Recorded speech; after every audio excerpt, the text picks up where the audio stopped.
বিদেশের মাটিতে ভাগ্যের চাকা ঘোরানোর স্বপ্ন নিয়ে পাড়ি জমিয়েছিলেন জিন্নাত খান খোকন। পরিবারের মুখে হাসি ফোটাতে বসত ভিটা বিক্রি করে ঋণের বোঝা কাঁধে নিয়ে খরচ করেছিলেন প্রায় ৩৫ লাখ টাকা। কিন্তু যে স্বপ্ন নিয়ে ইউরোপের পথে যাত্রা করেছিলেন, সেই স্বপ্নই শেষ পর্যন্ত পরিণত হলো এক হৃদয় বিদারক পরিণতিতে।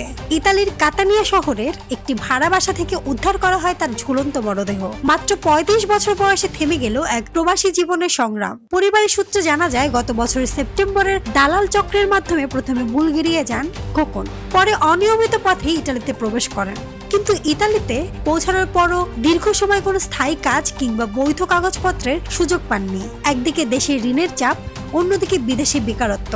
এই কঠিন বাস্তবতার মাঝে তিনি গভীর মানসিক চাপে ছিলেন বলে জানিয়েছে পরিবার। প্রাথমিকভাবে ধারণা করা হচ্ছে, সেই হতাশা থেকেই এই মর্মান্তিক ঘটনা ঘটতে পারে। তবে মৃত্যুর সঠিক কারণ স্থানীয় কর্তৃপক্ষের তদন্তের মাধ্যমে নিশ্চিত হবে।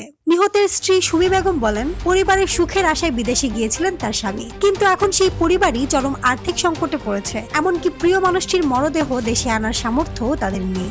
এদিকে রোমে অবস্থিত বাংলাদেশ দূতাবাস বিষয়টি গুরুত্বের সঙ্গে দেখছে। দূতাবাসের কর্মকর্তারা জানিয়েছেন, স্থানীয় প্রশাসনের সঙ্গে যোগাযোগ করে প্রয়োজনীয় আইনি প্রক্রিয়া সম্পন্ন করা হচ্ছে, যাতে দ্রুত মরদেহ বাংলাদেশে পাঠানো যায়। পাশাপাশি প্রবাসী কল্যাণ তহবিল থেকে পরিবারের জন্য আর্থিক সহায়তার বিষয়টিও বিবেচনায় রয়েছে।